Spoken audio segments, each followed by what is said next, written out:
Coming up on this week's show, a rare piece of Sonic the Hedgehog history has been found. The museum that reunites long-lost retro video games. And we go inside holistic design with Andrew Greenberg.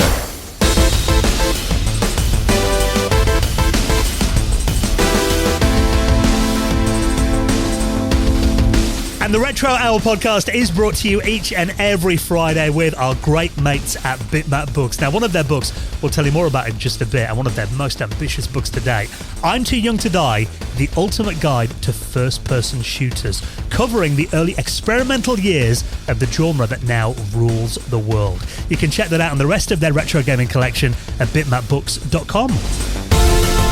Hello and welcome to the Retro Hour podcast, episode number 366. Your weekly dose of retro gaming and technology news with me, Dan Wood. Me, Ravi Abbott. And me, Joe Fox.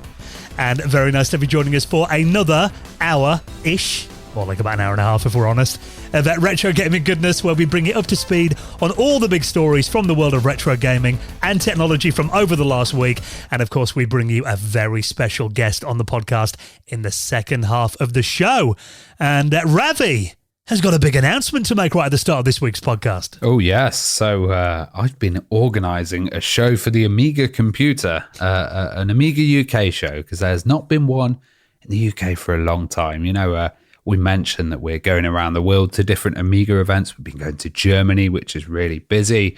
We've been going to Ireland, and I thought I'd take it upon myself and do the mad task of setting up an Amiga show. It's been quite a kind of momentous thing that I've been doing and trying to get it all together and also organising it with a venue. But if you want to come along, check amigashow.com, and it is called Kickstart, the UK Amiga Expo, and we're going to hold it at Meadow Lane Football Ground. So this is going to be a football ground full of Amiga-ness, and I think it's going to be interesting. It's going to be Joe's first Amiga show he's ever been to.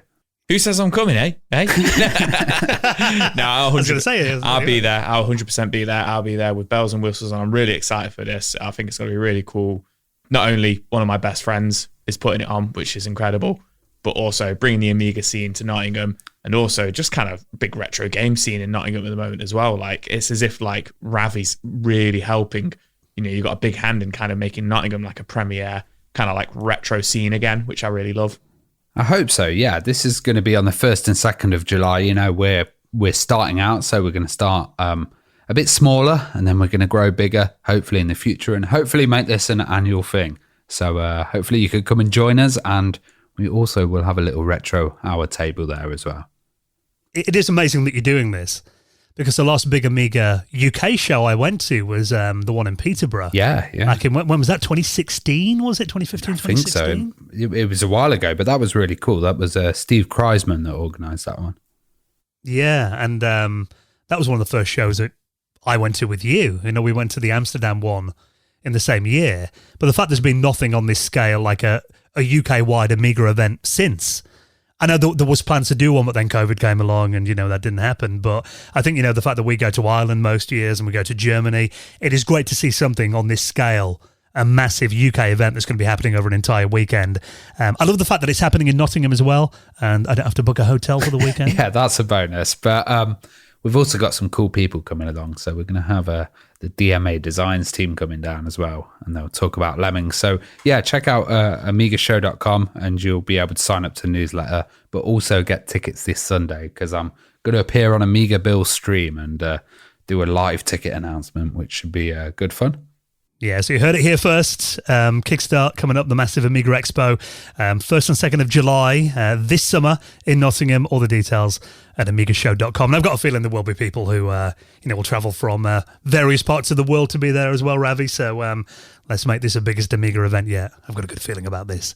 Now, let's get into this week's podcast. Now, we have got an incredible guest that we're going to be talking to this week. Now, our guest this week is Andrew Greenberg, and we're going to be going inside a company that's been around for many years now, Holistic Design. Now, this was a really interesting one. We crammed a hell of a lot into an hour with Andrew, didn't we? It was really interesting because it's got the whole bridging part of the kind of computer game. So like coming from that board game world and then going into computer games, but then also going into the FMV world as well. And the relation between strategy games and tabletop gaming and how that all works. Because, you know, he worked on some amazing titles. Like he also worked on some of the Warhammer titles, which really fits into that. But interestingly, he did a Street Fighter based Street Fighter the storytelling game, which was a Street Fighter based kind of tabletop game, which I wonder, have you ever heard of that, Joe?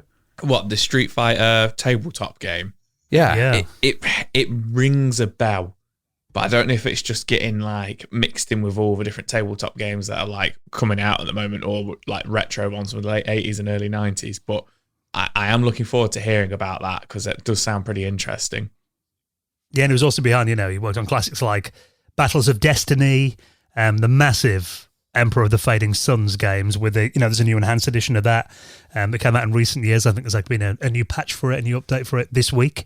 And also we talk about the fact that he worked on, with ICOM, you know, some of the Dracula games and also Star Trek as well, and Mall Tycoon. Don't know if you remember that, one of the Tycoon games that came out back in the early 2000s. It's interesting because, like, you know, Emperor of the Fading Sun was a really different kind of strategy game, and it was really quite deep. They had like aspects of religion in there. It was about future space races, and you're kind of working in this new world. And amazingly, Mall Tycoon, it sounds like a very simple title, but it had that background dynamics of like finance and a lot of stuff that was hidden in the game that made it really popular as well.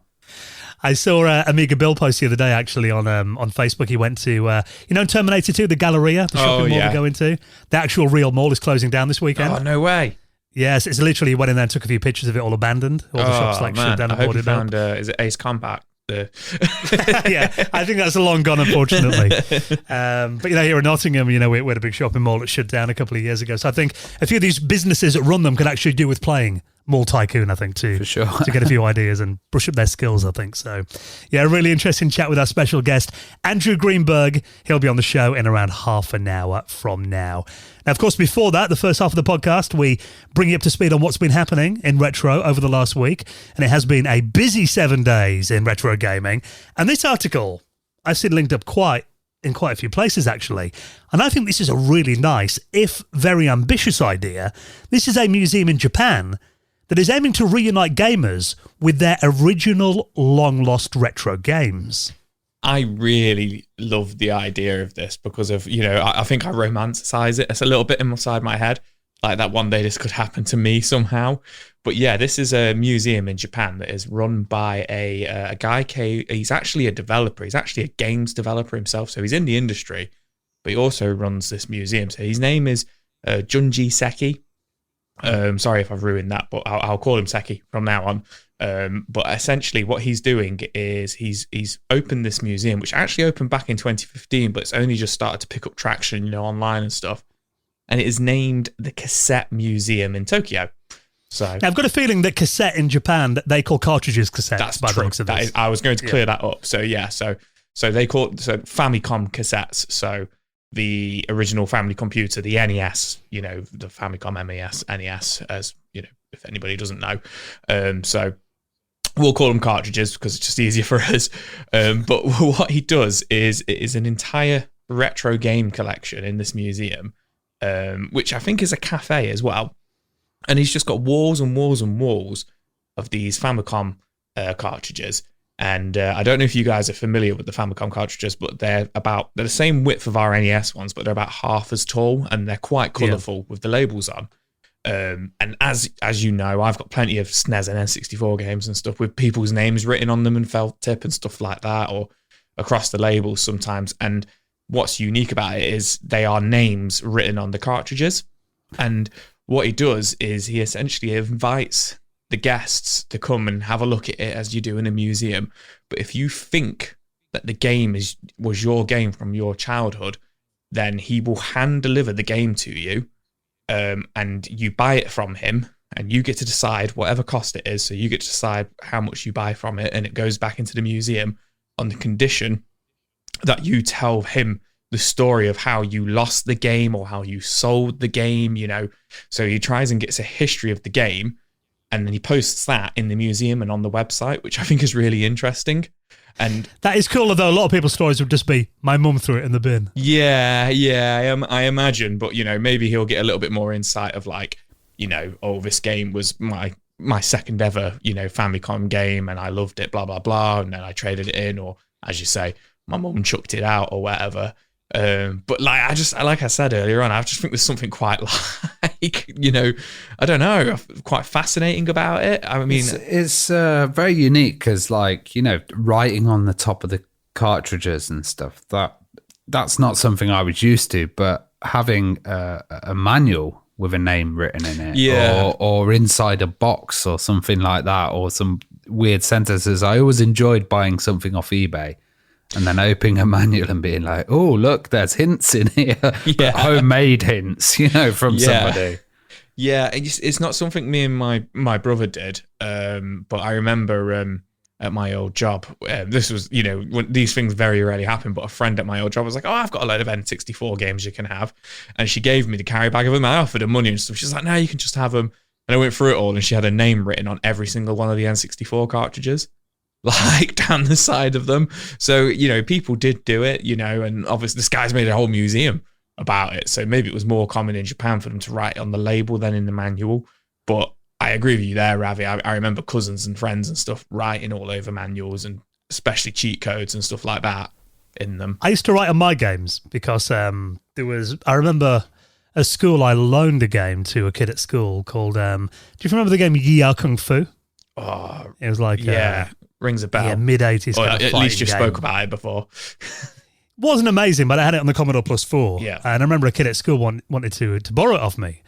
And he gave me another game called Spiky Harold. Nostalgia Nerd did a video on this a few years ago. And I'd come down with the flu and I was off. And a friend of his came to my house and said, I can't remember the kid's name now, but he wants Spiky Harold back. So no, here's the tape then. I said, has he got my Yi Kung Fu back? He goes, oh no, he didn't give me that. But I'll give you it at school on Monday. And then every time I asked him when I got back, he said, oh yeah, I'll bring it in next week. And then some holidays came and he left. Never saw him again. So I thought, right. And then I've got a feeling there was another time I loaned one of my Amiga games to someone and he denied it and said it was his all along and I didn't borrow it to him. So in the end, I started putting all my initials on my Amiga discs. Right. So when I was a kid. But the thing is, even though I got rid of all my Amigas, threw them all out, and went to university and everything, got rid of them all, I've always kept the discs. Because you didn't want any kids to get their grubby hands on them and claim they were theirs all along. It must have hit me at a deep, psychological level. These are mine. I never want to get rid of these discs now. I've got discs from when I was 10 years old still. I actually, you've brought a memory back, which was I used to get these UV marker pens, like security UV marker pens, and I'd write my postcode on everything. So it'd be like on the Amiga case, on the CRT, everywhere, because I thought it was invisible. But then actually you could see it from a certain angle, and I probably stained it or, damaged it. But the whole house was just covered in my postcode at one point. To be fair, that is a nicer solution than what most schools did. So I remember at my school, on the BBC Micros and the Acorn Archimedes, they would generally etch the school's postcode into the case. So using a sharp tool, they'd etch it into the top of it. Melt it into that, yeah, so that didn't look nice. I do remember the UV lights, them coming around our school and getting us to write our postcodes on our bikes. Yeah. In UV light, I remember that happening quite a bit. So yeah, that was it was definitely something that I think a lot of us did back in the day. But yeah, in terms of all my original software, I've still got most of it. You need to find the most common name in Japan and then turn up at this museum and be like, yeah, I'm this guy and these are all mine. Yeah, just watch everyone fight over them. Yeah. But, I think it is a cool idea though, because we've all got stuff we have let go of. I mean, I've talked about it before on the show that I'm not proud of it. I threw 2 Amiga 1200s in the bin.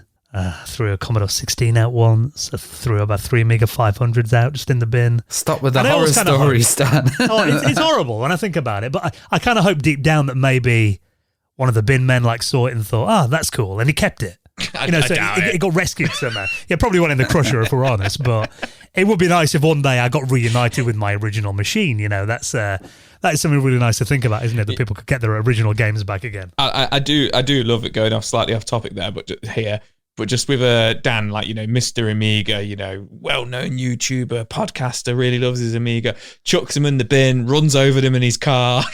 Yep. Probably done more to destroy Amigas than most of the people on the scene, if I'm honest, over the years. I'm not proud of it, James.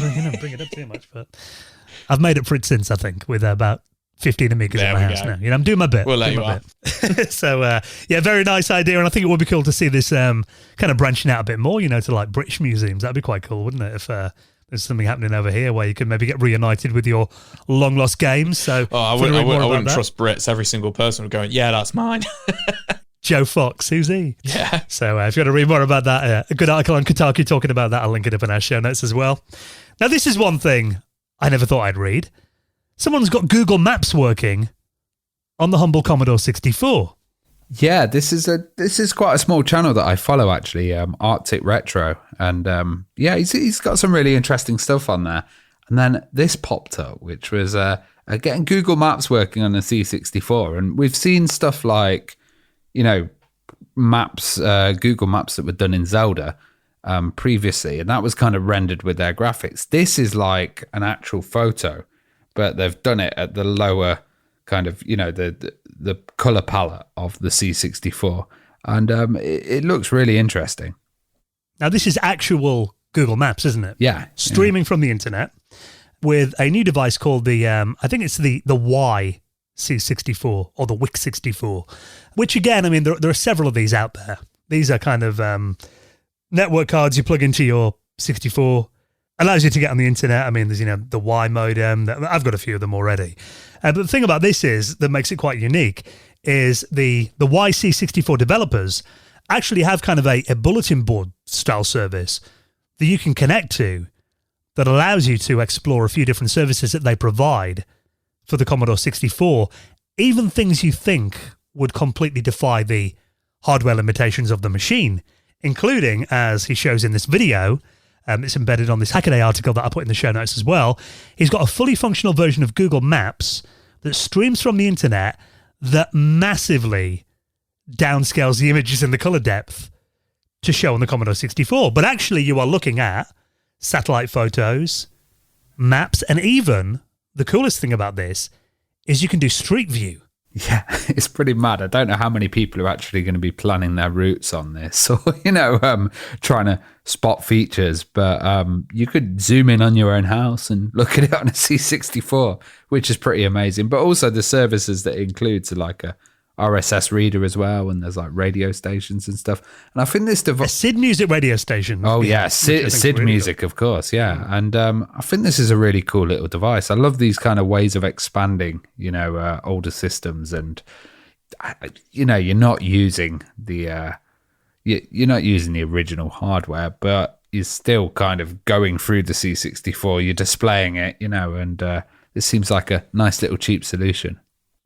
You've talked about in the podcast before that you made was it in 3D construction kit when you made a Nottingham Market Square simulator? Yeah, when you were a kid? Yeah. I made about 2 fountains in it, and then it was like, no more space. But did you ever think that one day you'd be able to use actual Street View maps on something like a Commodore 64? Because I'm looking at this and I'm thinking there's potential there for adventure games. There's one thing I haven't told you. There was a thing called a pocket chip, which was a device that you could have in your pocket, and that had GPS on it and stuff.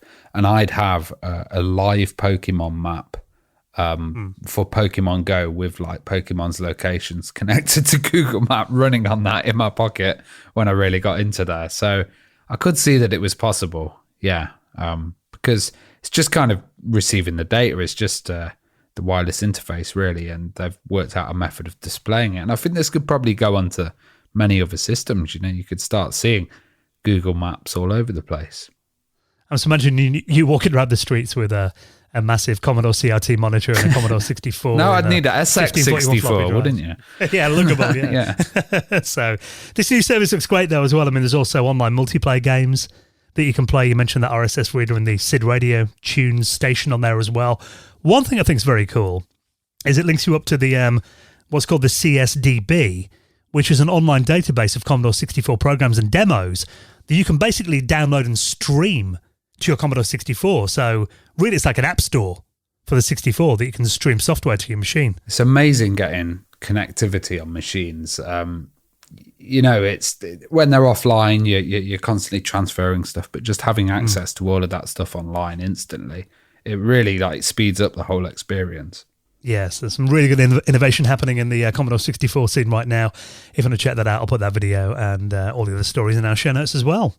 Now, speaking of platforms that do get a lot of love these days, of course, a system that didn't sell all that well back in its heyday, but for some reason, I don't know why we all neglected it back then, because today, pretty much every retro gamer has this machine in their top 5 consoles of all time. We're talking about the Dreamcast. The mighty, mighty Dreamcast, the Sega Mega Drive 3, as I like to call it. I never call it that, really. But the reason we're talking about this today is a hard... Wasn't there actually a Mega Drive 3, wasn't it? There was actually. There was a Genesis 3. Yeah, there was. Yeah. It was a... No one talks about that. Yeah, nobody talks about that. Probably a Genesis 4 in Brazil. Yeah, you know what? I think there might be, to be honest. But we are talking about the Dreamcast today, and there is a new game coming out for the Dreamcast. There's always new games coming out for the Dreamcast. Like you say, Rabbit, it's such a well-loved, like you say, Dan, it's such a well-loved console in the retro scene. So we've got a hardcore roguelike game. We were talking about this the other week, what a roguelike game is. It makes Ravi's eye twitch a bit when he hears the word roguelike. I've just heard it on so many videos and just everywhere now. It's like, my cat is a roguelike game. roguelike game. But the game we're talking about is Harley Quest, that is going to be coming to the Sega Dreamcast. And this is launching on Kickstarter in April. So in about 2 months' time for a physical release, which is really cool. So this is being worked on by a developer named Ross Kilgareth. And he's actually been working on the game since 2017. And the project was actually revealed in 2017, but back then it was called Dungeon Ross. And it had a very different aesthetic to it. But now, obviously, Harley Quest, as you can imagine, Harley Quinn, you know, it's got a kind of like jester medieval look to it. It reminds me of Pandemonium meets Dark Souls. The kind of great description. A bit of Gauntlet as well, gameplay kind of stuff. Yeah, a bit of Gauntlet, you know. And he's saying, the developer, that it does take elements from the Dark Souls games, but then it's got I think it's got an auto-generating dungeon. So procedurally generated. So each one would kind of be different. And which is pretty cool. I like the look of it. It is, you know, very much the look of, like, you know, the 5th gen Dreamcast PS1, obviously with it being a Dreamcast game. He talks about the fact that Spyro the Dragon inspired the look quite a bit. You know what? Now you say that, because I was like, I didn't want to say it like, oh, it's a Dreamcast game, but it's like, it looked more like a PS1 game. It reminds me weirdly of Thrill Kill. Because you're in Thrill Kill, you're kind of in this square box, and it's got that kind of style, but obviously it's a lot more family friendly. The graphical style, so not the graphics themselves as in the quality of it, but the style really reminded me of PS1, and it's like you say, it's probably because of Spyro the Dragon. So I mean, it looks pretty cool, sounds pretty cool. It's got an interesting concept that there's no checkpoints or save files, so death is like, you have to start from the very beginning. You just have to keep playing. Yeah. So you've got to hardcore this one. And he says you'll die a lot. You'll die a lot. Well, it's got local 2-player co-op as well. So if you're looking for a divorce, you know, you're looking for a game to play with your missus or a game to fall out with your friend with, then this might be the one for local co-op. But it's nice to see the local co-op, because it's you just don't get it anymore. You know, and it's frustrating that you have to kind of go back to retro stuff sometimes to get this stuff, but it's good to see it on a new retro game as well, if that makes sense. It's coming out for the Dreamcast and the PC. Oh, nice. Well. Yeah. But, it's going to work on Mac and Linux as well. Oh, wicked. So, yeah. It's but I think, again, it's, you know, we've talked about this before. If you're making an indie PC game, it's hard to get coverage, but if you're doing it for the Dreamcast as well, you're going to get guys like us talking about it because it's cool. And I think it's a really good tactic, and I think the fact that it can run, and he's put the effort into making it run on the Dreamcast, and the fact that one guy has made this, I think that's an incredible achievement. Oh, yeah. And he's been doing a lot of like Twitch streams, if you want to kind of see work in progress, and putting regular clips of that on his YouTube channel as well. So, as Joe said, it's going to launch in April, but the Kickstarter page is live now, so you can click on the little notify me to follow it and kind of, you know, get notified when it launches. But definitely want to support. I think it looks like a lot of work has gone into this already, so I'll put that in our show notes if you want to follow that. Now we're going to talk about a lost piece of Sonic the Hedgehog history that's been found, and we can all play very soon in just a moment. And also, we're going to call Mario live on the podcast. I can't wait to talk to him. Excited. I've got some questions for Mario. Before we do that, though, let's just take a second to give a big thank you to our most regular sponsor and someone who's been our biggest supporter for how many years now has Bitmap Books sponsored this podcast? Oh, God. More than I can remember. Yeah, 3-4 years. Sam's been such a supporter of the show, and we're really proud to keep representing. Yeah, and even when we're doing our own book as well, he was a bit of a mentor to us, give us some great advice, didn't he? Just an all-around top guy, and we love the work that Bitmap Books do.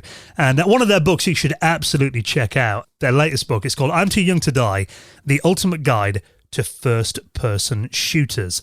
Now, this covers the years 1992 to 2002. Now, if we're talking FPS games, that was the era when it just completely changed everything. 92 to 2002, I could be biased here because that is literally like my conscious childhood. But that for me is like the pinnacle of FPS gaming. That is like, we saw such a development over those 10 years, kind of like from Wolfenstein and Doom all the way up to like Time Splitters and Time Splitters 2. That kind of like Quake and GoldenEye, everything in between, just seeing like the development, from those kind of 2D Doom clones, if you will, all the way up until, like you say, GoldenEye and Quake just changed the game. And then just like where the early 2000s took us, and then obviously it leads into what we've got today. And, I've been playing the GoldenEye remaster recently, and I'm telling everybody at work, telling all these young'uns about how that's like, that's the foundations of what we have today. And you learn all about it in this book. It's amazing. Yeah, it goes through even like, the light gun shooters as well, kind of what makes an FPS game and why they're so enthralling and their massive influence over 3D graphics. I mean, nothing sold graphics cards back in the day, or even today probably, like an FPS game does. Or pushed push technology ahead, advances like stuff like transparency and slopes and stack sectors and stuff. And I mean, they talk to some legends as well. I mean, John Romero, he does the foreword in the book, the creator of Doom and Wolfenstein, id Software legend, Scott Miller from Apogee and 3D Realms in there, David Doak, who worked on GoldenEye, 007 and Time Splitters, lots of other legends as well. And this is, like all of Bitmap books, they're absolutely gorgeous. The highest quality print, the highest quality paper, something that'll just be a really good keepsake, a real celebration of that genre. So you can check that out right now, and the rest of their retro gaming books as well. Why don't you treat yourself to I'm Too Young to Die, The Ultimate Guide to First-Person Shooters, and you can see that on all their books at bitmapbooks.com. Now, we consider you, obviously, Joe, our resident Sega fanboy. Have you heard of this game before? Sega Sonic Cosmo Fighter? I haven't, and I've got no idea what it is. Is this a must-play? Should this be on the shelf along with Sonic 1, 2, and 3?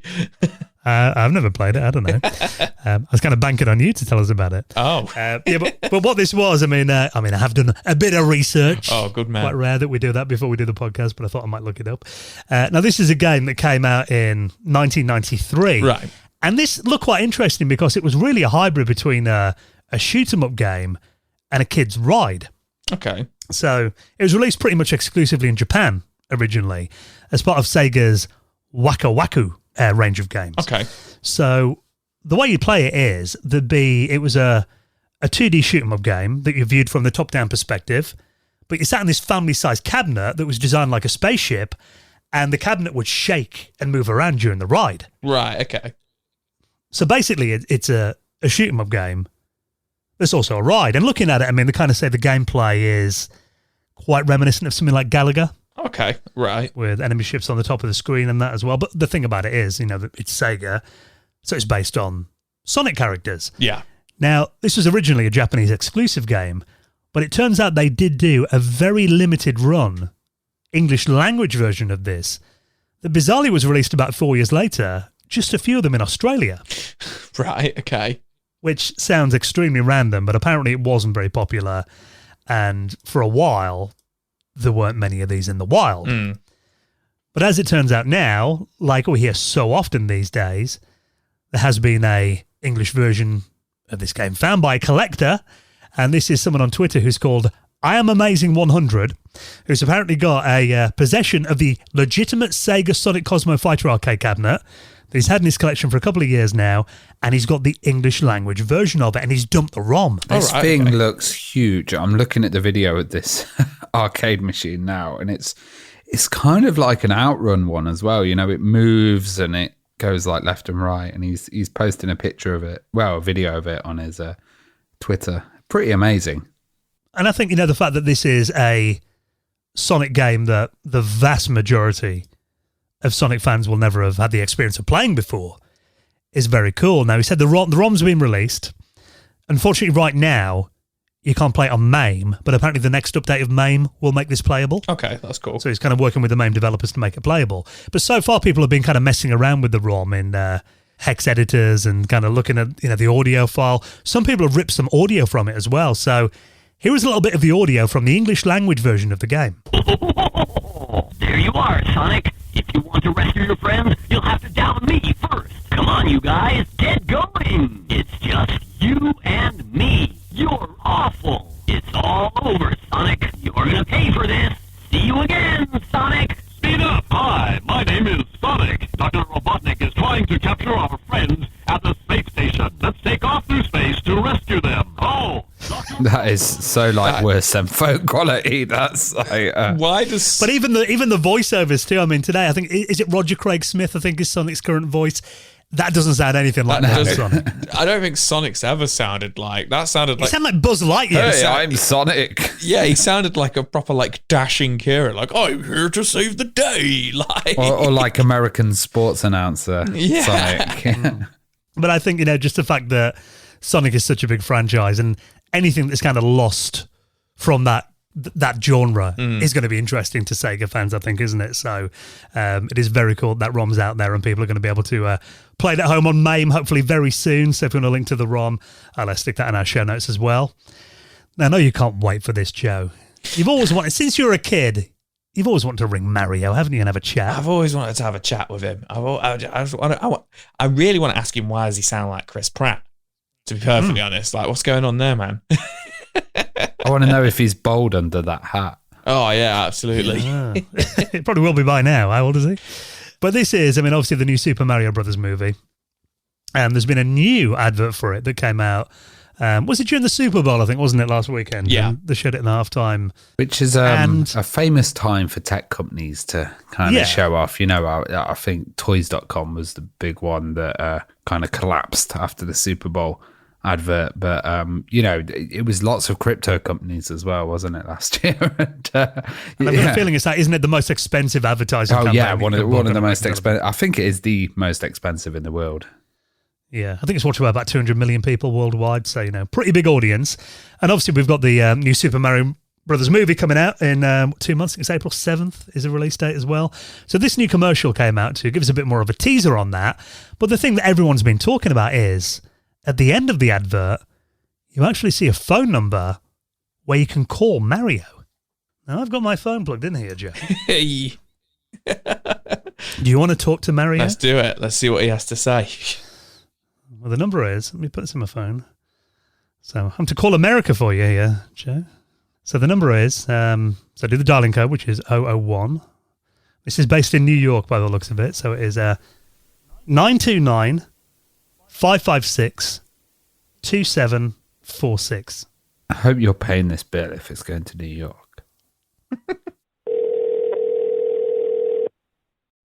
Thank you for calling Super Mario Brothers Plumbing. It's me, Luigi. If you need service, please text us at the same number you just called, 929-55-MARIO. That's 929-556-2746. Message us about any issues wherever you live, house, condo, mansion, and we'll be sure to text you back right away, because at Super Mario Brothers Plumbing, we don't say let's wait, we say let's go. Oh, and check our website, smbplumbing.com. We're still working on it, so more updates to come. Bye-bye.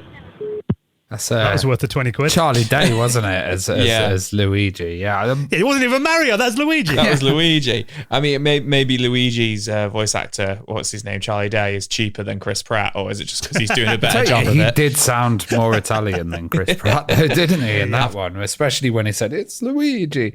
But I love this website. The testimonials on there are quite funny as well. I was just going to say, I've literally just loaded up the website, and there's like an About Us, testimonials, careers. And there's also like a broken image, and you click on it and it says error 404, and then comes up with pipes and stuff. So it looks like it's a in development website as well that they've done deliberately. Which is, I kind of like the sketchiness of it, you know. It is a cool idea. This is nothing new though in movie promotion. I mean, if you watch the original Ghostbusters, you know they've got the advert where they go, you know, we're ready to believe you, and their phone number comes up at the bottom. Yeah. Back in 1984, Columbia Pictures did the same thing. Yeah. So you could call that number and it would be the Ghostbusters kind of, you know, basically doing that kind of thing there, you know, as if they were a real company. And I think they actually play those adverts just as they are in the movie on TV. Yeah. Around that time in America as well. So it's a tried and tested formula, but I don't know if you guys are the same. When I was a kid, whenever I saw a phone number on TV, I'd always want to ring it just to kind of see, you know. I knew I never could, or I'd just get absolutely killed because it was usually like £1 a minute. I'd be like, no. I did that exact thing, Ravi. I think it was when Ghostbusters 2 came out. There was an advert in a comic and it had a phone number at the bottom in America. And I actually rang Sony Pictures in California from my house phone from upstairs, and my mum picked the phone up downstairs at the same time I was doing it when I was talking to them. And I was like, can I talk to the Ghostbusters, please? I got the bollocking of my life. That's fantastic. Can I speak to Venkman? What's his name? Peter Venkman, please. Peter Venkman, please. Is Slimer there? Yeah, Slimer there. You know what? Going back to the Mario Bros thing, like I've been very iffy about this film, like, but only because you love the original so much. But I actually really like this trailer they've put out, like, you know, this advert with the rap, like, you know, where it's like, we're the Mario Brothers kind of thing. I quite like that. And then also there's a cameo at the end. I don't know the name of the actress, but the lady who's in the advert talking at the end, who's like the customer, the voice actress that plays her is the voice actress who played Princess Peach in the 90s cartoon version of Super Mario Brothers. Ah, right. It's interesting. Is a nice little nod.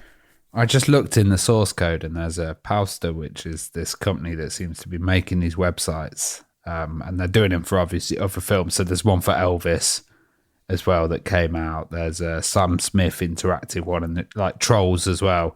And it looks like they've been doing lots of these kind of different websites and stuff. So they must have hired this creative agency to do it. Yeah, it's a very good idea. And I think I agree with you, Joe, as well. I mean, I do kind of feel like that they understand what kind of works in these kind of movies now. I mean, you know, the Sonic films were a template for how to do it, and it looks like these are going to follow that same kind of path, doesn't it? Like they're going to be just fun family films. Yeah, exactly. And I do like, you know, even in like, I mean, I know they did it in the original Mario film and stuff, but like on the side of their van, the Super Mario Bros. Plumbing logo is the way, you know, the Super Mario Bros. Logo is written in the games, and then also there's like the Super Mario World Mario, you know, like the picture of him from like the 80s, 90s version of him on the side of the car as well, on the side of the van, which I really like. So it's just a silly little attention to detail. And the only decent 5-star testimonial was from the bro's mum. Oh, really? Yeah, the rest of them are like slating them, and the mum's like, they're very good boys. They're polite, professional, and adorable. I didn't notice. I have these visions, you know, when the new Mario movie comes out in April, you know, Jez's little daughter being like, you know, Daddy, can we watch it? And he'd be like, no, we're going to watch the 1993 superior version instead. Teach her all about Bob Hoskins. But yeah, this does look very good. I think we'll have to go see it, Joe. Yeah, we will. We will. While, so yeah, looks good. So Mario Brothers movie coming out in a couple of months' time. If you want to check that out, I'll put a link in our show notes for that. And everything else we talk about, you find it all at theretrohour.com. Now, we have got a very busy weekend ahead. Of course, Joe's off on holiday next week, so it's going to be your kind of last day on Sunday before you head away for a week of relaxation. But it's a nice way to go out, because Sunday we're going to be doing our latest edition of the Retro Hour After Hours podcast, which is a bonus podcast that we do every single month for our wonderful patrons. Yeah, man. So this will be episode 33, I believe. Of our Retro Hours, the After Hours, where we are challenging each other to come up with some hidden gems from any retro system, but we're going to be talking about our favourite overlooked hidden gems. And this is the funny thing, it's a bit of an oxymoron, because, you know, the amount of hidden gem videos out there now, where these games aren't hidden gems anymore. So I think it's going to be quite tough for us. So if anybody wants to tune in and come and listen to what we've got to say, what we can come up with, and hopefully come up with some games that, you know, nobody else has heard of, which are genuine hidden gems, then, you know, now's a good time to sign up. But as well as that, on Sunday, on the last Sunday of every month, we also do our Patreon hangout, which is one of my favorite things to do as part of the podcast. So much fun. So much fun. I think we had about 50 people on the last one, which was just absolutely mind-blowing. And, you know, you can come along and you can just listen. You don't have to come on camera, or you can get involved, and, you know, we can all have a chat. And, we're always talking about like people's retro systems and what they've picked up that week. Or if you're new, you don't have to do this. Like I say, you show off your museum, if you will, your retro room, your man cave, which is always really fun. And, as Ravi said before, it kind of becomes a bit of a user group for us as well. We kind of like help each other out and, talk about like, different mods and stuff like that we've done recently and how to do them. It's really fun, and, genuinely made friends off the back of it, who I do talk to and interact with now on like a daily basis on social media, which is just really nice as well. Yeah, so we'd love you to join us this weekend. I mean, if you've heard us talking about Patreon before, maybe you're a regular listener, that is how we keep the podcast coming out every week. It helps us so much. And now would be a very good time to join us on there. You're going to unlock 33 episodes of the After Hours podcast, plenty of listening here. Joe tried an Amiga in the latest one as well. Yeah, you get exclusive access to Discord as well. We've got our own channels in there for patrons. And it's just an absolutely awesome thing. And you get about 15 minutes of extra news on every week's podcast as well, which we're about to do just for our patrons in a minute. So now's a very, very good time to sign up and join us for the Hangout this coming weekend. All the details to join us on Patreon are at theretrohour.com. Right then, thank you so much for checking out the news. We'll have more of that in next Friday's podcast.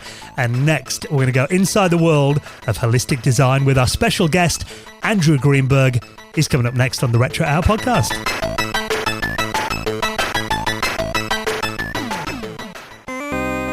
You're listening to the Retro Hour podcast, and it's time to welcome on this week's very special guest.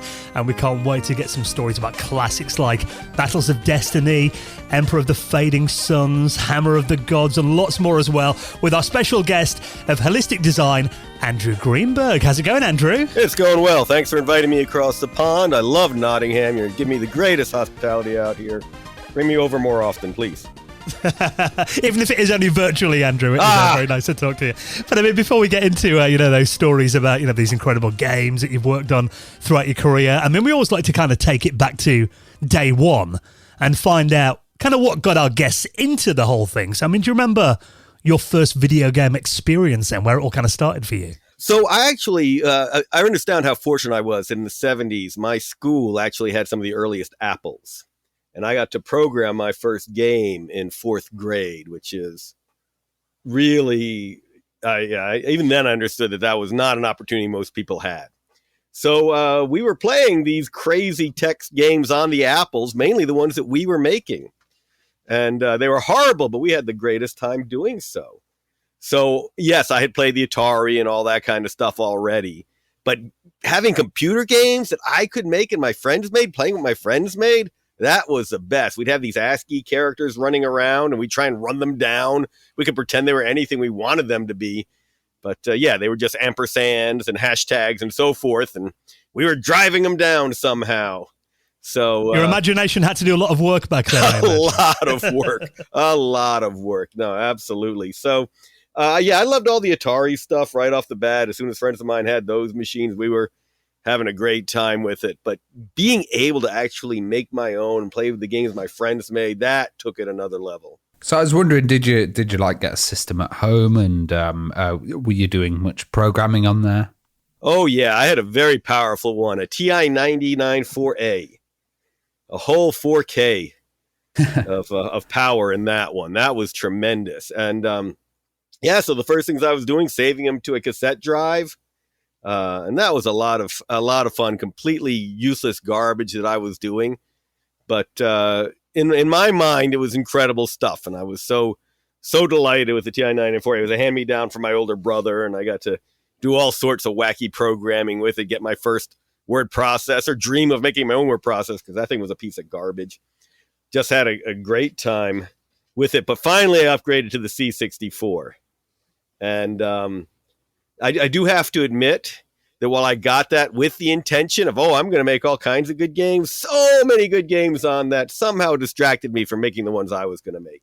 And the basic on the Commodore 64 wasn't the best, was it? I know that the No. machine code on it was pretty decent, doing 6502 assembly. But yeah, the basic left a bit to be desired. I remember It absolutely most people I knew that got into basic had like the Simon's basic cartridge. And Right. Did you get into any of that? Oh yeah. And I had the book and I was programming from the book and all that kind of stuff. But yes, that is an interesting thing I haven't really thought about, that the Apple made the basic programming a fun experience in itself. And with the C64, it really did feel like a drag and like work. So I think you hit the nail on the head with that one. It just wasn't the experience I wanted. And partly, I understand the C64 people wanted to use the power that was there. So use a better language than BASIC. I was wondering where your fascination with vampires came from as well. Yeah. All right. So this is how I get more into games. So in high school, I had the luck to be associated with some gaming companies, Mayfair, specifically go to gaming conventions. This is tabletop gaming. But my plan was to be a journalist. So studied journalism in college, did internships in Washington, D.C. as a reporter. I mean, heady stuff. I'm interviewing the president, the vice president, whoever, at least throwing questions at him, not interviewing him. And really exciting. I come to Atlanta to be a reporter for a legal affairs newspaper. So I'm covering courts and trials and lawyers all the time. And get a little tired of dealing with lawyers all the time. So I start writing about vampires instead and find them a better class of people. My apologies to all the good barristers out there. So were you like interested in the kind of history of vampires and, the different novelizations of stuff about Dracula and, Whitby and the kind of history of that? Oh, I'd certainly enjoyed horror all the way through. And certainly Lestat, the Anne Rice stuff was already great. And all the cheesy vampire stuff, as well as stuff that tried to be good. Yes, definitely enjoyed all of them. But I also had a strong passion for history, which tied in very well to it. So I had a degree in journalism and a degree in history. And being able to use both of those were just fantastic. So with journalism, I dealt with power struggles. I'd seen people at their best and worst. And with history, could cover this whole arc of time. And combining them into the Vampire the Masquerade role-playing game, for folks who don't know, I was the original developer of that game, was just a great combination. So being able to take these personalities I'd met through journalism, make them vampires, and then track them through the course of time and make their egos and their clashes and their personalities be part of what shaped history and have history shape them, that was just a phenomenal little mashup. You mentioned about how you had to use your imagination in those early games you were playing. Did you kind of notice the connection between tabletop gaming and the video game world? We always wanted it to be more so. So when I'm programming on a TI-99 4A, I'm also playing all kinds of fun tabletop role-playing games, RuneQuest, Shadowrun, Bunnies and Burrows, Space Quest. What we're creating on our imagination is what I want the computer to be able to create for me. And of course, at that point, the power is not there. I'm not going to talk about the graphics, but just the ability to do more than a Zork. What if I want to go northeast instead of north or east? Well, sorry, you're stuck with north or east, which a good game master could allow you to do. So yeah, it is very funny looking at the computers of today. We can have these incredible open worlds. Love what my friends at Bethesda and other companies have created. Just amazing work. But what little we had to experiment on with the computer power of the day, tabletop, it was just so much grander all the way through then. I think my time in the tabletop industry, I start with Vampire in 90, we published it in 91, and on through today, we've seen that mesh where now you really can have just these incredible visions, solar system spanning games like our own Emperor of the Fading Suns. We can just take it on that grand level. Well, it was really interesting because you joined White Wolf Publishing, and they were doing stuff like card games as well, and they were also doing board games. But then they started to morph into this video game company. When did you notice that kind of change in them? Unfortunately, focusing that on it? was after I left. That was part of why I left. So I leave Okay. White Wolf in 95. We're starting to get our computer game strategy together. I'd already started working on computer games. My first one was with Viacom New Media. They were getting into the industry. They just bought a wonderful ICOM company, which had done Sherlock Holmes Consulting Detective and some great mystery games, and Deja Vu. So we did Dracula Unleashed. And that was just a blast to work on. Just to tell you how long ago this was, everybody. We released the game on CD, yes, but we had a internal debate, which went on for at least a week, over whether we should make the CD work on dual-speed CD-ROM players, if you remember what those were, or only single-speed. Because we were right at that transition from single-speed to double-speed. Double-speed so much faster, but less information we could do, so... Well, I remember having one of those. He used a caddy to load the disc. Yes. Yeah. but before we get into that, I just want to ask about one title, which was a Street Fighter, which was a tabletop game. So it's like that kind of crossover between video games and tabletops. What was it like, and how did you get involved in that franchise? That's exactly. I love the Street Fighter tabletop role-playing game. So I had done this first game. And I got White Wolf to send me out to what was then the Computer Game Developers Conference to make these connections in the industry. So we started building up the connections, and there was the understanding even then that the computer side would be bigger if we could make an effective transition. So I was making all these great contacts, Activision. One of our guys actually ends up going over and working with Capcom. Later on, gets hired way over there. And the relationship with Capcom gets better and better. And I didn't have lead on the Street Fighter role-playing game, but we wanted that relationship with Capcom. We were trying to get them to take on our new Werewolf role-playing game as an arcade machine. So we say, let's go ahead and license Street Fighter, and we'll build this relationship with them. And yeah, the Street Fighter role-playing game, what a blast to play, test, pretend that all these characters in Street Fighter had personalities, Chun-Li, Blanca, Guile, etc. And this is the same time as that incredible Street Fighter movie comes out. And sorry, I did love Raul Julia in that. It was amazing. So sorry we lost him. Yeah, so the idea was we were going to have this collaboration with them. We'd do the tabletop, they would do arcade machine compilations of ours. They finally do the Darkstalkers, and Darkstalkers meet Street Fighter. We wanted that all to be our world of darkness and Darkstalkers. And sorry that internal changes at Capcom kept that from ever actually happening. But yeah, that was our goal to combine it. Part of why I left White Wolf was that there really wasn't a cohesive policy to enter into the computer game market. I wanted that to be a core part of the White Wolf business, and the owners just weren't interested in that. They just wanted to license it out. And while I'm very happy with some of the stuff that got licensed, Bloodlines being the main example that my brother worked on, we just missed so many opportunities. That could have been so much bigger. So many great vampire games and horror games that could have come out of that area. I mean, we see Seventh Guest and these other great games coming out at that same time. Always been disappointed that they weren't the World of Darkness versions of that.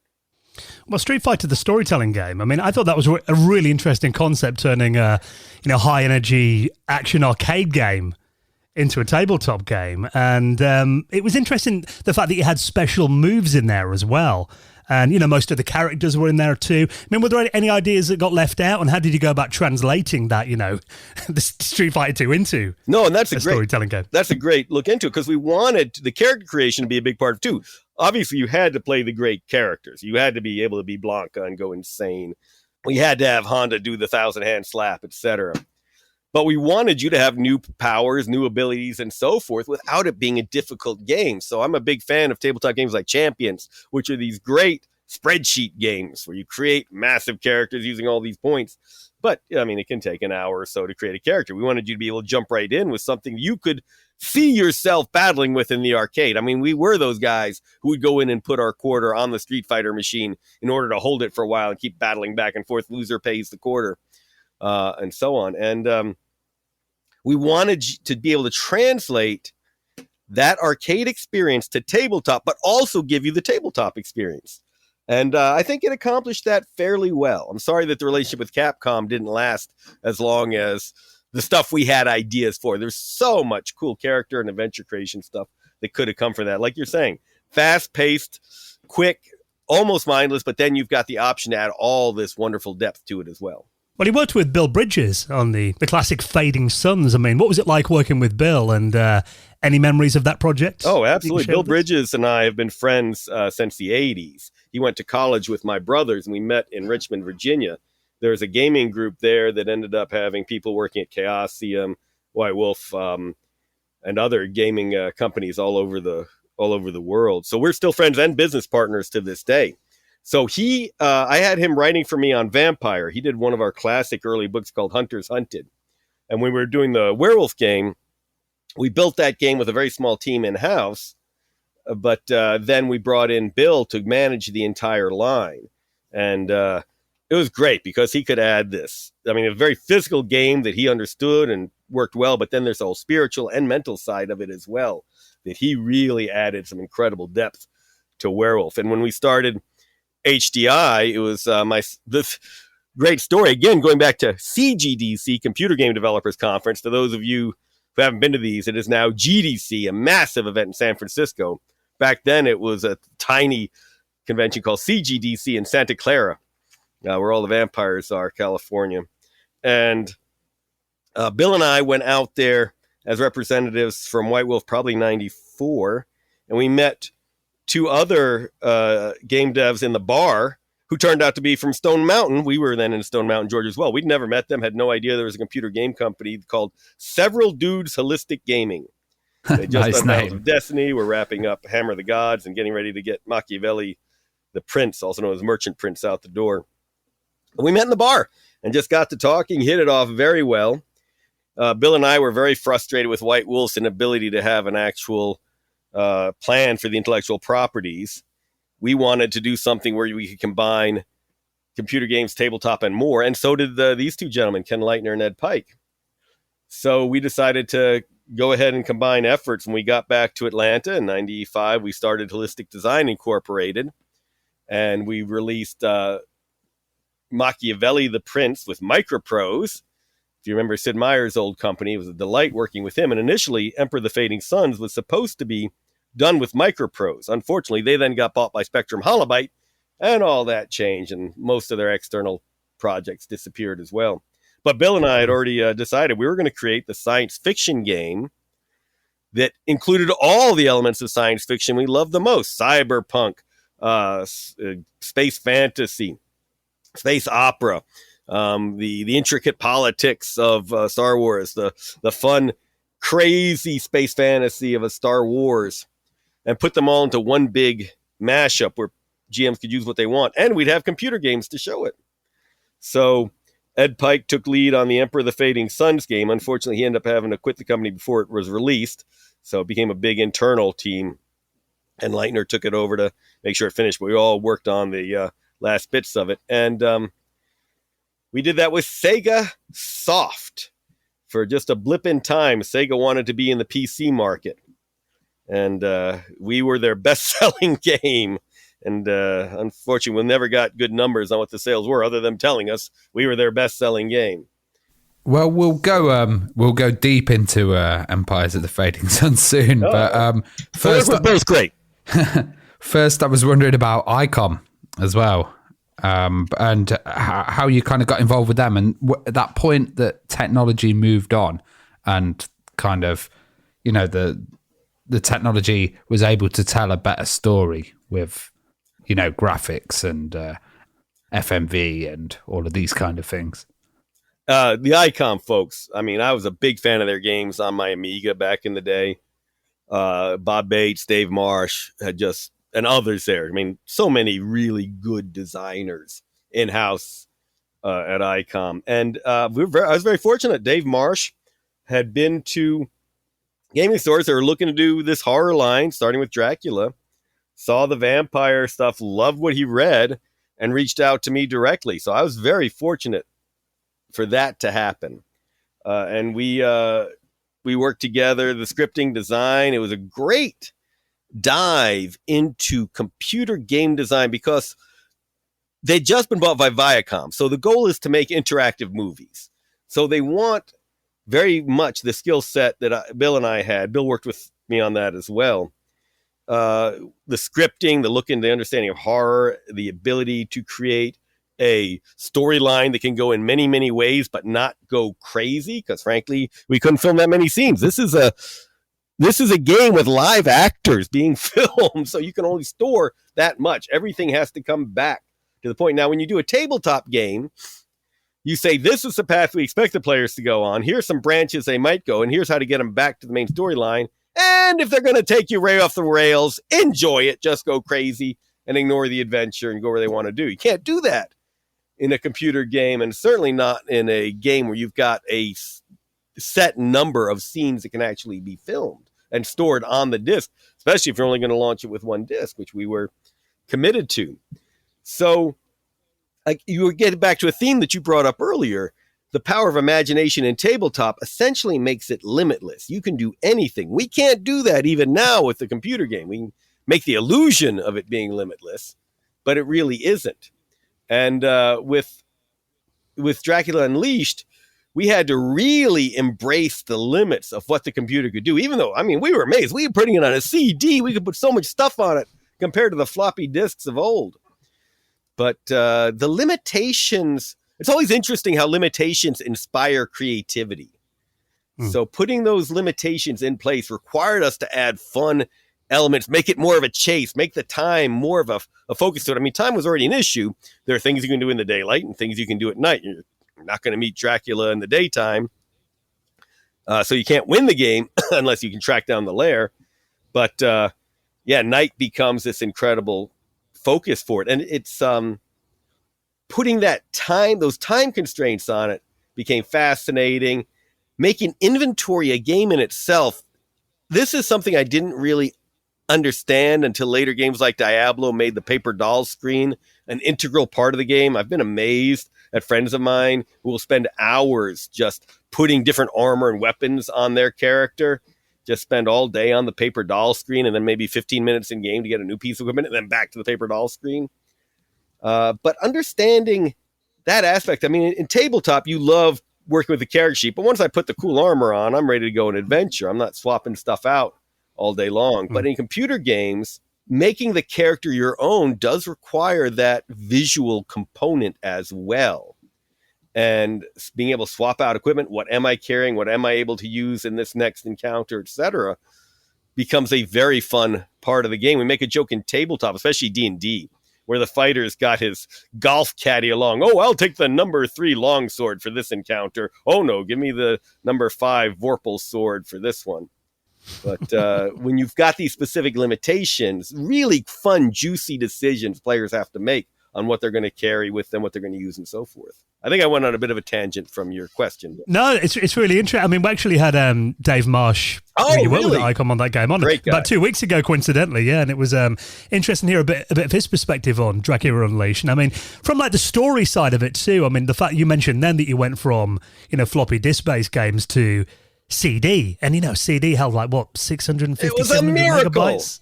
Yeah, and like you had a lot of full motion video in there as well. Right. So I mean, what was kind of the process, of intertwining the story with the FMV scenes and creating them? I mean, was that like something brand new, I guess, something you hadn't done before? Oh yeah, it really was, and required a lot of rewriting as those limitations became clear. Bill and I started with this big vision, and there was a very broad vision from Viacom New Media on what they wanted it to be. And so we start very big. All this dramatic stuff, and of course the love interests and great drama and the like, and then it has to compact and compact and compact. And Dave was great, by the way, communicating this whole process as things changed over time with the development of it. And I mean, with both journalism, I'm used to writing right up to deadline, and with the tabletop games, we're writing until it gets torn from our bloody hands so it can go to editing and then lay out into the printer.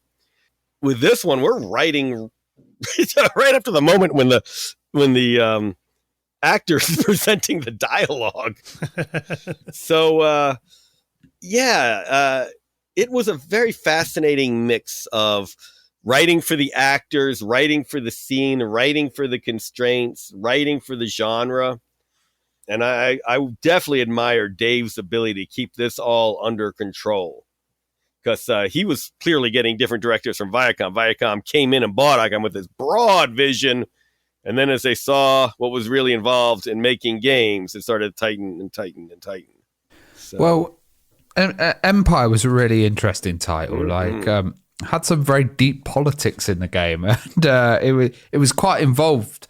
And playing a game like Civ, the politics are really kind of simple, and then it's like just either win through war or stuff like that. Especially back then, was this designed to kind of make it stand out from other strategy titles?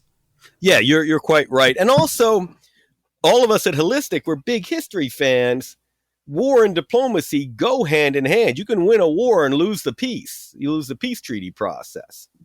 So we wanted to make it clear that the fate of humanity was significantly influenced by the war, but that wasn't usually going to be the final decider, the final decision-making process. The treaty process is going to have its role. So how do we incorporate that into a game, especially when we've got to have AI try to handle the diplomacy? So Emperor of the Fading Suns, we started it with a plan to do it with Microprose and Sid Meier's. And unfortunately, as I mentioned, they got bought by Spectrum Holobyte. And Sid Meier's is incredible, but I'm still saddened that he had to give me the news that they couldn't finalize on Emperor of the Fading Sun. So we had to find a new publisher. We're very grateful to Segasoft for taking it on, but A, they were not Microprose. They did not have their experience in strategy games. And B, they were under corporate constraints as Sega started saying, wait, what are we doing in PC games? And began losing more and more resources and people as we were working with them. So, for instance, we were a company who publishers would handle the playtesting. And the idea of having Microprose playtesting Emperor of the Fading Suns versus Segasoft, dramatically different. I appreciate what the folks at Segasoft did and could do, but they just did not have the Microprose expertise. So anyway, yes, the idea was very much to have more robust than war decides what's going to happen. And I'm a huge Civ fan from Civ 1 on. Again, played the heck out of that on my Amiga. But we had already released a couple of straight-up war games, Battles of Destiny, Hammer of the Gods. Hammer of the Gods, we had alternate victory conditions. You didn't just win by killing, but battle was the path to glory because you're Vikings. But then with Machiavelli the Prince, battle is very much a sub-part of it. You're basically a mix of Marco Polo and the Medicis out of Italy, rising to glory in the Renaissance, commissioning art, but you're also exploring the world, setting up these great trading routes. You get involved in the politics of Venice. You start getting involved in papal politics in Rome. And there's this strong diplomacy aspect that is important. One of the things that I had a lot of fun with was you could slander each other. So you had insults you could cast upon each other. You're the son of a fishmonger, and much nastier Shakespearean ones I won't mention since this is probably G-rated. I love that because like playing Civ, it would always be peace treaty and then okay, it lasts for like 26 turns and you just have to build your army up so they don't attack you. And that was really the only dynamic. But having that kind of insulting and stuff like that really adds a personality aspect to it. You're absolutely right. And it makes you feel these. It really gives the AI better personalities. They didn't get in Civ until much further down the line. So yeah, with Emperor of the Fading Suns, we wanted building up that military machine to be part of it. I mean, it's a 4X game. You are exploring. You are expanding your control over resources. You are then exploiting those resources to get you ready. But part of that exploitation has to be your relationships with the other players in the multiplayer version or with the AI. You need some allies. You have to have allies. Then you can turn all of them against one opponent and hope that you end up getting their vote the loser's vote scepters out of it. You can win the game without winning many battles if you're good at the diplomacy. And you can be. You make deals with the Patriarch. You make deals with the Merchant League. You make deals with enough of the other houses. And the funny thing is, and we try and keep this secret, that's the easier way to win the game. Because if you're at war with everybody, when you declare for Emperor, there's this 10-turn phase when they get to try and kill your Emperor-to-be on the planet Byzantium Secundus. Suddenly the throne world becomes a place for war. And if everybody's ganged up on you, you're going to lose that. And you're going to be right back where you started, minus a noble and your fort on Byzantium Secundus. So and it was really ahead of its time as well, because now you look at Civ and stuff and they're trying to implement stuff like that. And they've got, religion and religious fighting and stuff like that. So yeah, it was a really ahead of its time concept, I think. Well, you'll be amused by this, that the whole idea for the whole Fading Suns IP, intellectual property, came from our discussion at GDC where we met on what would religion look like thousands of years in the future. And while what we present in Emperor of the Fading Suns isn't what we came up with in the bar, that's actually what started it up. And the idea of religion and spirituality and how does that impact humanity is a core part of the entire Fading Suns line, as well as Emperor of the Fading Suns. I mean, he had the idea of religion and churches like banning certain technologies, and that, really stood out. I mean, was it like a reaction to that gameplay mechanic? Did you get any kind of feedback on it? People who want more of it and people who want less. It's like, everything we get in gameplay is, it's always, this mechanic should be nerfed or this mechanic should be expanded. And then you have to dig into what does the player really want to see. And it seems to be like this 50-50. We want more of the religion in the game and we want less of the religion in the game. So we'll err on the side of more of the impact of religion on humanity in the game, since it's had a bit of a role in our real history.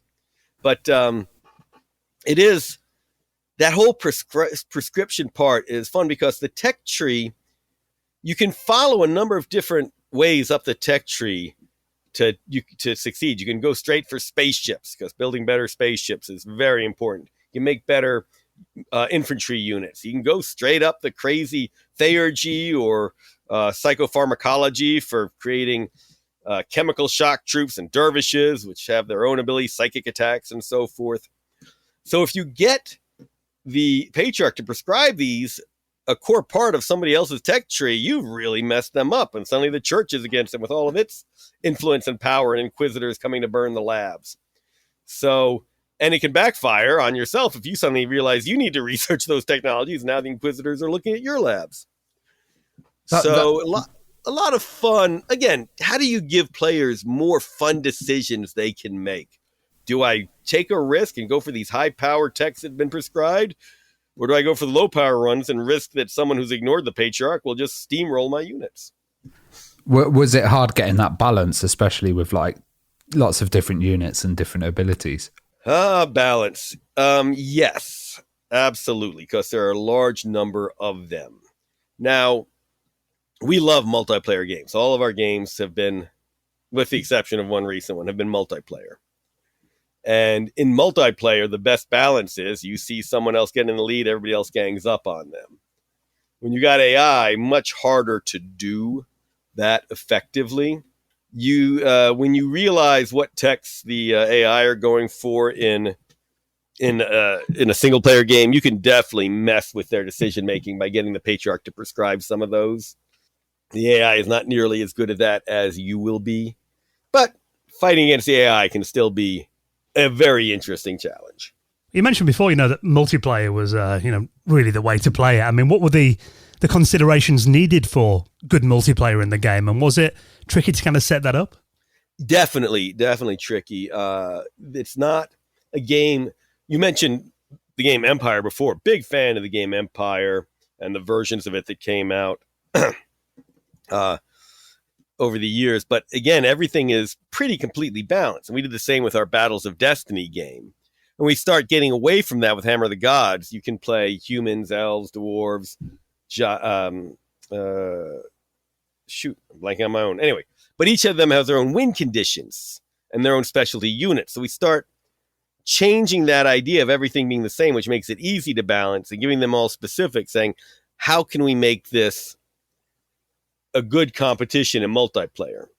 And I will argue, and don't let any of my players hear this, so all you players, cover your ears now, that a fun game is more important than a 100% balanced game.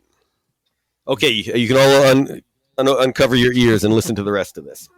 So making all of these different races fun and ensuring that they're competitive is key.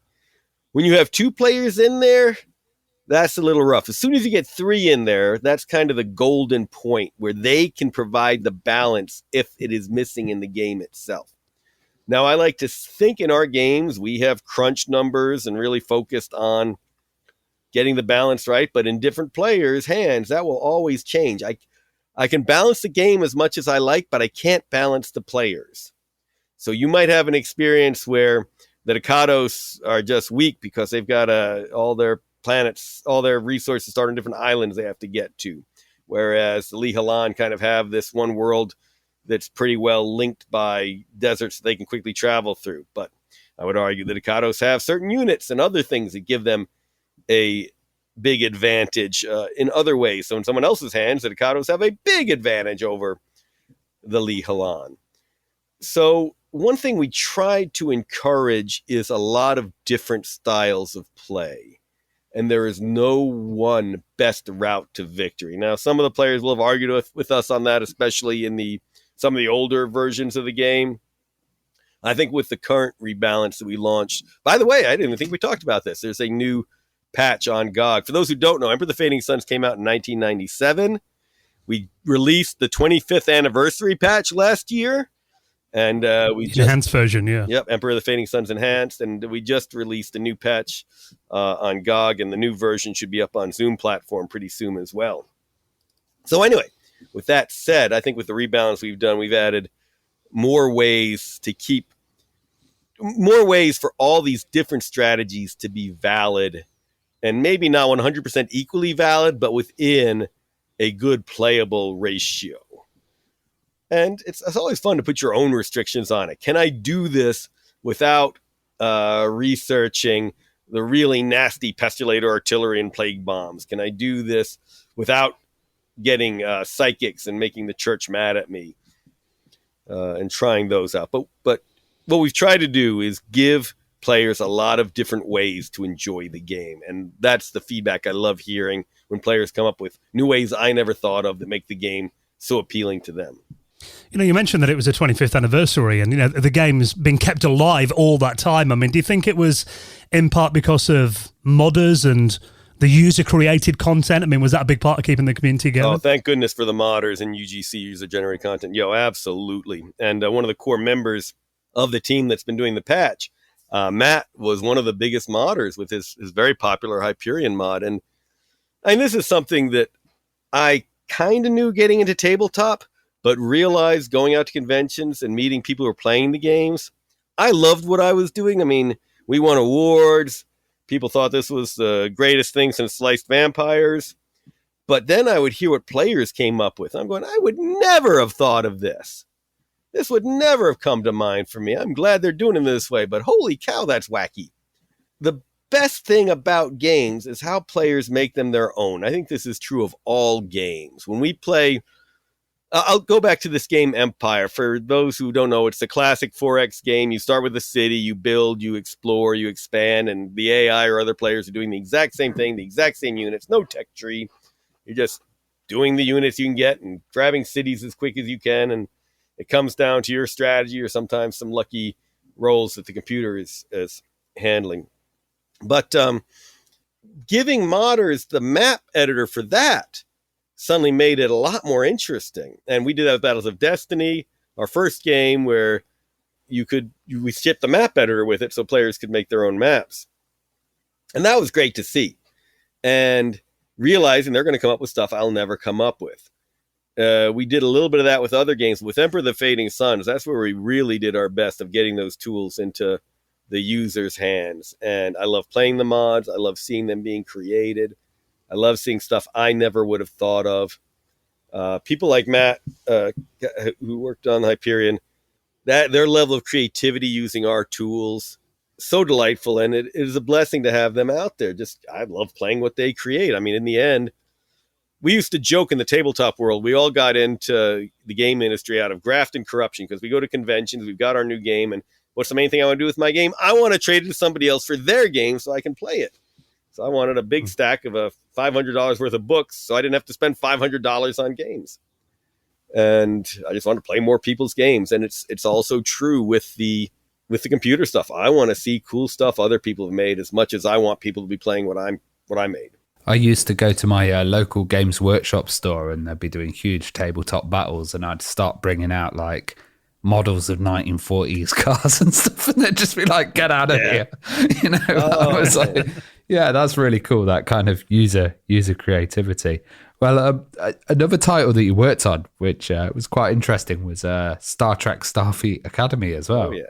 And was that kind of going back to that like FMV area with, you know, William Shatner and George Takei and stuff? What was it like, and what was it like getting onto the kind of Star Trek franchise? So that is probably my greatest claim to geek fame, which is that I am part of the team that wrote the last lines of dialogue Shatner has ever delivered as Kirk. If you remember, Paramount killed him off in Generations, and he's never been back in any Star Trek stuff, except we already had him under contract with Paramount's approval to be in Starfleet Academy. So the last lines of dialogue he's given as Kirk came in that game.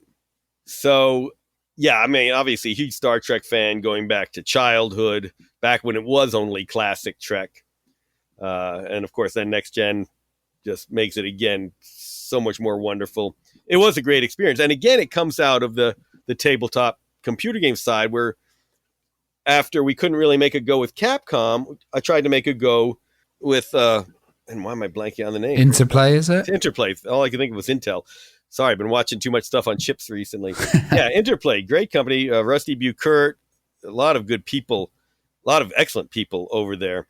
So they were fans of Vampire as well. I met Rusty out at Game Developers Conference and start trying to pitch them on doing the World of Darkness license. And he also says, well, we've also got the Star Trek stuff we need good writers for. Can you come in and help with that? So the Star Trek stuff was great. Again, a wonderful example of the constraints you have to work under. One of my favorite things. Thankfully, we didn't have to do it. We had Paramount had put a lady, Juliet Dutton, in charge of licensing at that point, who was a joy to work with. She had great ideas. She loved Trek, smart lady. But before her, they had to do what they called putting in the ducks, where apparently in one previous game they had done, every approval they went through with Paramount just took something vital out. And they said, look, whoever is over there at Paramount is just trying to justify their job and taking things out. What we're going to do, we're going to have this scene where when the Enterprise flies through space, you're going to see a porthole and you're going to see ducks flying by them in space. And we're going to try and get this other thing through that we think is core to the game, but they're probably going to complain about. Sure enough, they submitted that, and the only request back from Paramount was take out the ducks. So they got through the thing that was key, and they took out the thing they were going to have to take out anyway. Nice distraction technique. Exactly. The person at Paramount felt they'd done their job, they justified their existence, and could go on. So again, learning constraints, just amazing on the computer game side and being able to be creative with them. So I wasn't able to work, I'm sorry to say, on the ship-to-ship combat part of it. That was all done internally in Interplay. We were doing the script and the storyline and trying to make that as fun and as interesting as possible. There were huge, even in those days, there were huge Bibles from Paramount on what you could and could not do. And now, apparently, they're just tremendous.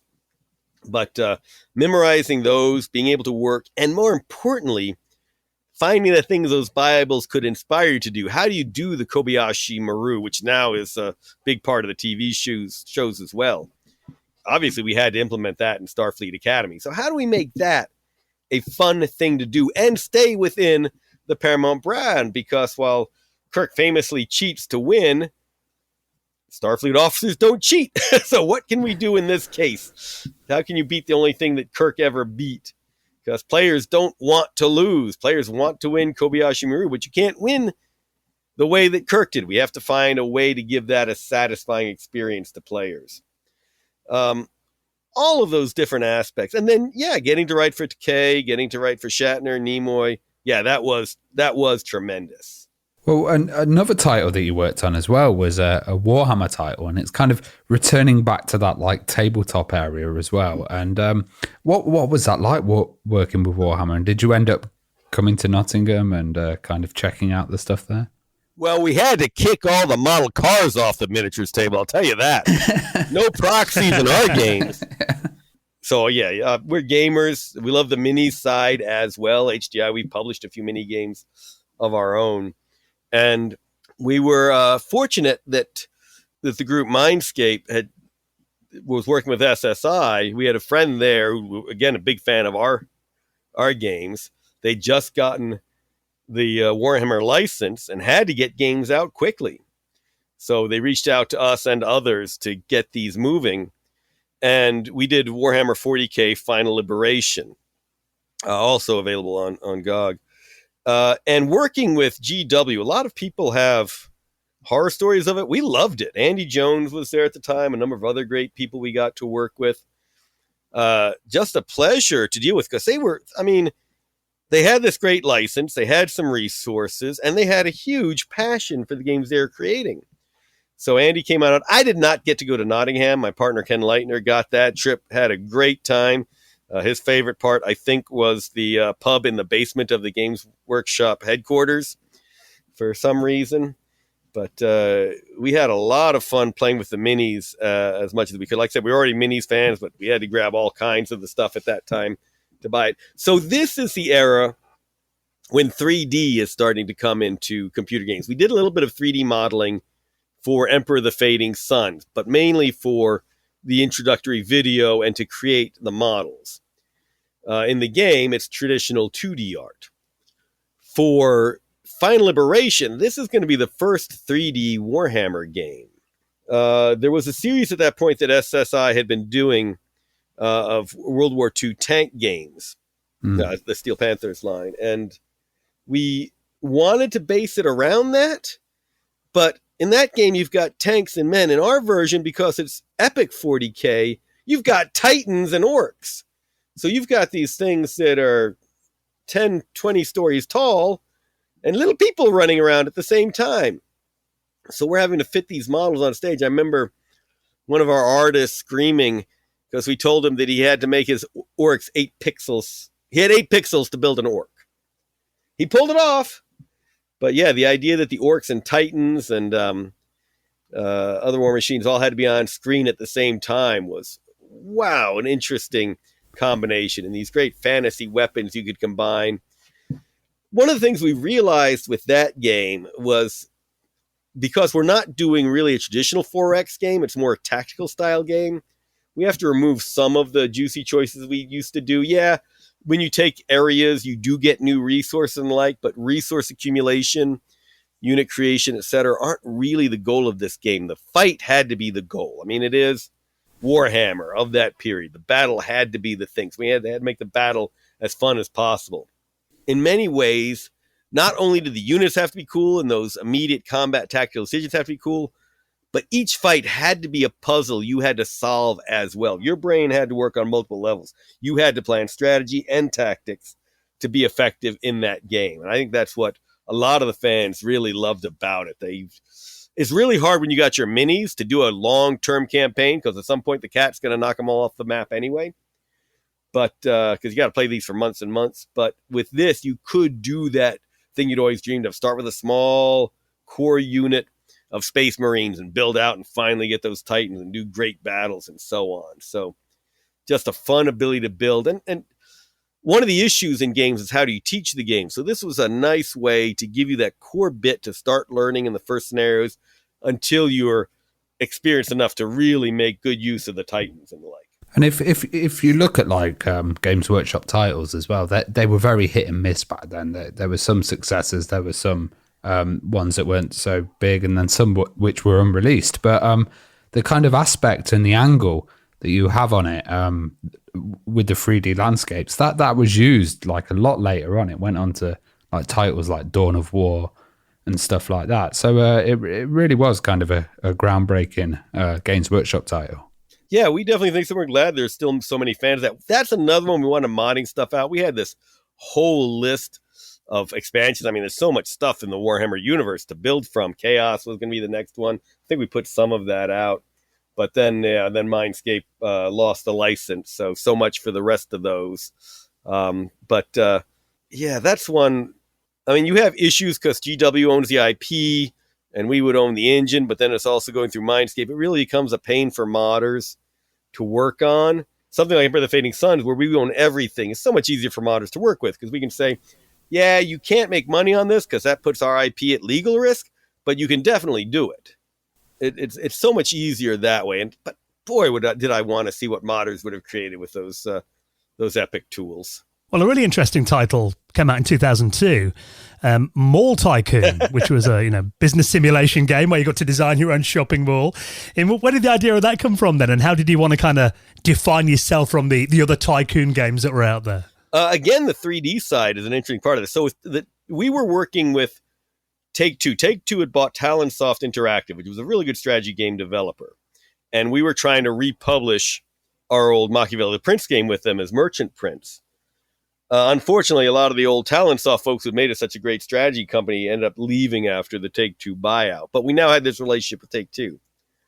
Take-Two wanted to build sims. We love doing economic engines. Machiavelli the Prince, really powerful economic engine for the time. We'd had a lot of fun with that. Emperor the Fading Sun's not as powerful, but an economic engine underlying it.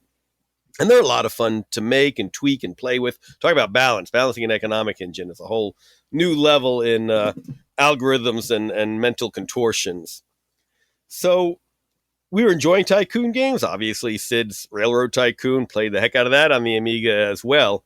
And Tycoon games were going through a renaissance at that point. So in talking to Take-Two, they wanted us to pitch some more ideas to them. We pitched them Department Store Tycoon.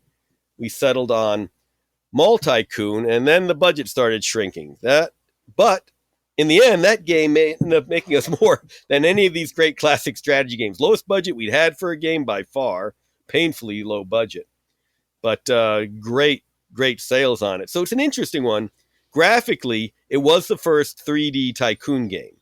So everything we're doing in this, we're doing with 3D, moving around, connect the pieces better. That was an interesting exercise. And we'd hoped would be our real transition from 2D to 3D games. But the economic engine, as the folks left Talonsoft and more of the old Take-Two folks came in, the idea became more, this has to be targeted at young girls. You can't be complex. I disagree with that. I think young girls are as capable of handling these game ideas as anybody else. But what we ended up having to do was put all this economic complexity under the hood, and it's there. And we got these emails. When the game finally launched, it had popularity all across demographics, which is why it sold so well. It sold, like I said, our best-selling game by far.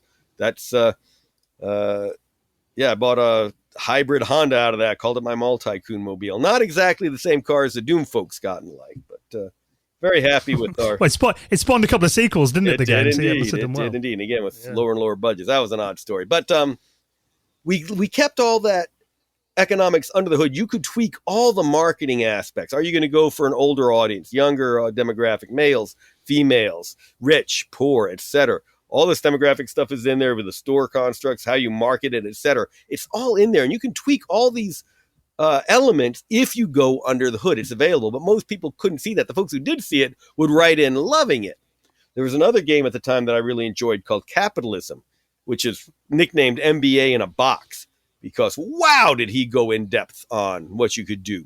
We didn't put nearly as much in as he did, but there was a lot there that you manipulate to get what you wanted. In fact, my wife teaches gerontology, especially about designing elderly care facilities. And we used the game to demonstrate how you could have a facility to specifically attract an elder demographic. And we could pretend that you had this elderly care facility that was also a shopping mall, and she could use it to demonstrate how you build for an older demographic in her classes. And we had a lot of fun doing that. There was so much under the hood in that game that unfortunately 90% of the folks who played it never saw. But the 10% who saw it, we were getting emails from folks loving that. I can't believe I can do all these things with it. When you schedule marketing campaigns, what kind of stores you're attracting and putting in there. How you put it together, all of these different elements. So yeah, it was a lot of fun to design. It did sell really well. Take-Two was even surprised at how well that one sold, but then they kept trying to cut budgets, which is why we weren't on the next two. Mall Tycoon itself had an incredibly low budget, and then 2 and 3 were built on even less. Well, Andrew, what are you working on these days? Anything coming up that you can tell us about? Obviously, still enjoying working on Emperor of the Fading Suns. I think that's getting ready to launch soon on Zoom platform, and the patch just went up on GOG. I do run the Game Developers Association in Georgia, which is essentially a near full-time job. We built the industry here from 5 studios back in 2005 to over 160 today, made it one of the top 10 places for video game development in the United States. In addition, Georgia has become a big place for films. So in my county, one of the 2 counties that make up Atlanta, I chaired the Entertainment Commission to bring more films here. I mean, Black Panther, parts of Black Panther filmed here. Godzilla was filmed here, Venom, all this kind of stuff. Love being able to work to get those on in. And a friend of mine are now starting an accelerator for game technology. You're one of the first groups to hear about this. A friend of mine has started a number of very successful business accelerators, CreateX at our Georgia Institute of Technology here, NeuroLaunch, which deals with health startups, and CyberLaunch, which deals with cyber security startups. One of the big areas that has problems getting addressed is technology for games. We have this incredible technology like Unreal and Unity and Discord and so forth. It really came up to work with games and are now everywhere. But finding traditional business accelerators that understand them and get them in the hands of game devs to test them and talk about them, really lacking. So another friend of mine who's been in game dev for a while and are starting this, we're going to be funding the companies to $150,000 each. We're going to be doing our first cohort. We're going to start applications for that this spring.